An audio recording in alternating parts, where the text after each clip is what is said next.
Those who become are those who never settle.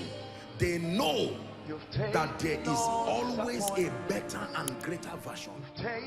Believers, in times of adversity, remember to anchor your faith in God's unwavering love and promises. Trust in His divine plan and find strength in His presence. May this message serve as a source of encouragement and reaffirm your unshakable relationship with Him. Remain blessed as you listen.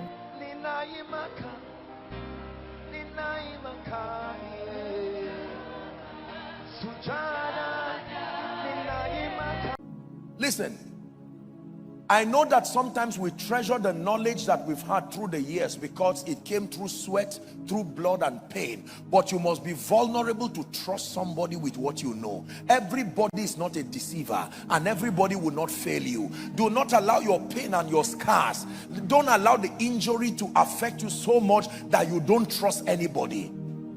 Don't like Elisha. I know that we say Gehazi was not there to collect Elisha's mantle. I sympathize with Gehazi, but I also blame Elisha. You can still raise other people. If you raise one and he failed, raise another one. If you raise one and he failed, is that not true? Yes. The power of reproduction is a miracle. The word re means again.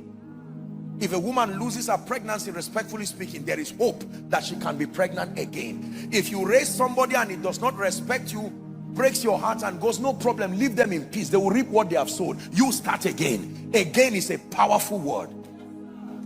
Again is a powerful word. I'm wrapping up with this now. Visionary leaders sustain the faculty to start again. This church is a product of the word again. Am I right on that? I understand a bit of the history of the church, and you know, Reverend Edwin had graciously told me the story, and I saw that yesterday. He would have stayed and you people would have been meeting somewhere outside with a legitimate excuse. Isn't it amazing? I know rain washed your house, but have you seen the place for a new land? Someone say again. Prophesy to yourself, say again. You went down spiritually, but there is hope for a tree. Again. Leaders have the ability to give people a chance to start again, and that they themselves can start again. I want to end my discussion. We're going to pray, but this is important for you to know. Again is a miracle. Adam knew his wife. Cain came, Abel came, and then Cain killed Abel, remember? And then the Bible tells us that Adam knew his wife again. The man went back to business again.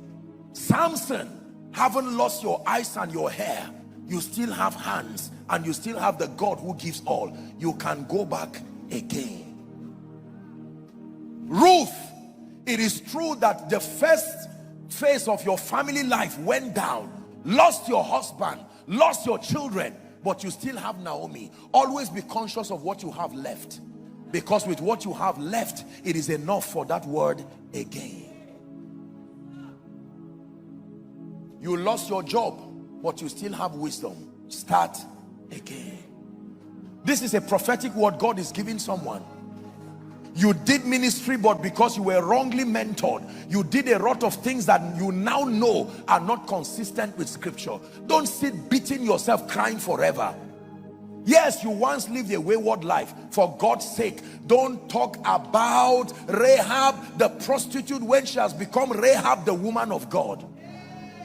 There are two Rahabs here. Be mindful of the one you are talking about.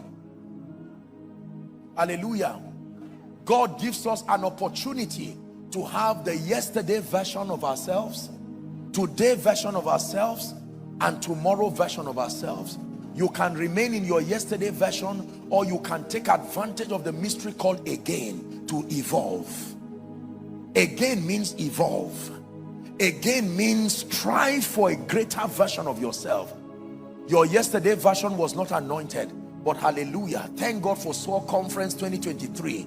You can start again. Man of God, you can go back and build that fellowship again. You can build your home again. Remember ye not the former things, nor consider the things of old. The Bible says, for behold, see, conceive as a reality in your spirit, I do a new thing.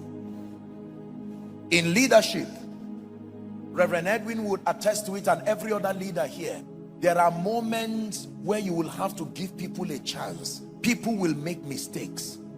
Perhaps you as the leader yourself, you will make all kinds and all shades of mistakes. Can I tell you, the moment you learn your lesson and draw wisdom from your pain, you have cheated it. Lamenting and crying over yesterday, you carry 10 million naira and put it in a wrong business and put it in a wrong investment. How long will you keep crying? Hallelujah. How long will you keep crying? David, I know you prayed and prayed and prayed that the child would not die, but the child is now dead. Stop watering a dead plant. It is dead. Start finding seeds quickly before another harvest will come and you have not sown anything. You can try to water a dying plant hoping that it will come back, but when it is dead, it is dead. You can use that dead plant as the manure for the next plant and get seeds. Listen, today God has helped us to be leaders not because we had perfect people around us and not because we were perfect ourselves. Are we together? But this mystery again, archive it in your mind. Add it in the bag that you use to sojourn in destiny. You will need it. Give people a chance to make honest mistakes. Give people a chance to disappoint you honestly, and give them a chance to recover. This is what happened. I believe if Judas had gone to Jesus, Judas would have become Apostle Judas. I don't know who asked him to kill himself. He lost the money, he lost his life, he lost his bishopric. Peter, who told Jesus, I will not leave you. Remember?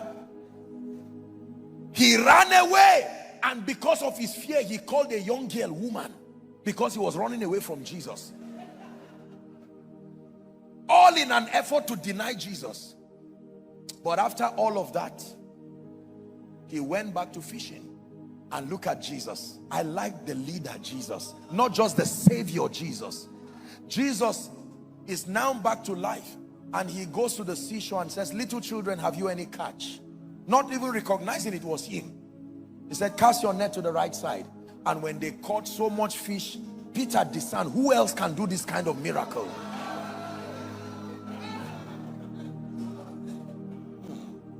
And Peter came to him, he said, depart from me.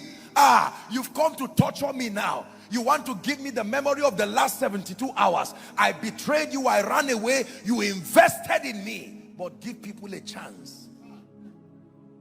When Peter came to him, he simply sat to eat and he said, Simon Bar-Jonah, lovest thou me more than this?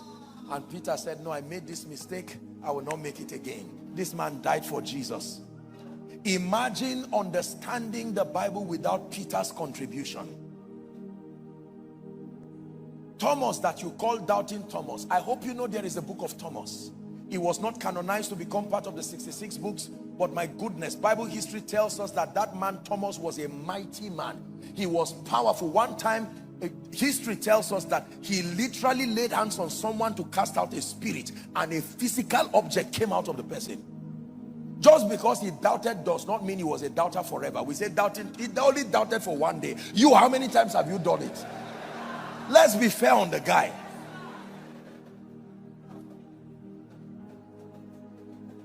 Hallelujah. Can I tell you, many people, not few, will disappoint you. When the Bible says to put a breastplate of righteousness, do you know why? There will be many piercings on your chest. As a leader, you need to put it. You will raise people who would downplay your contribution. Leaders bleed and cry all the time. There are others who have even carried pain and shipped that pain to their children, their wives, their husbands. You will find people disappoint you in organizations. Some of you are seated right now and you almost cannot manage the pain that has come. You gave someone money, he ran away with it, he cheated you, lied against you, did all kinds of things. My assignment as I wrap up this leadership session is that you cannot keep crying forever. No. Jesus wept, but not forever. If he kept crying, he would not become a savior. He will remain Jesus the baby. The first time he cried was when he was born. The second time he cried was when he was in pain with Lazarus. The third time he would cry, he was in Gethsemane for the sake of his assignment. These are the only 3 reasons why you should cry. You should cry because you are a child, ignorance. You should cry because you are moved with compassion. And sometimes you cry because of the burden of your assignment. Any other reason is not valid.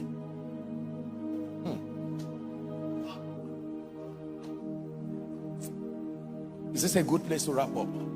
Has God spoken to someone?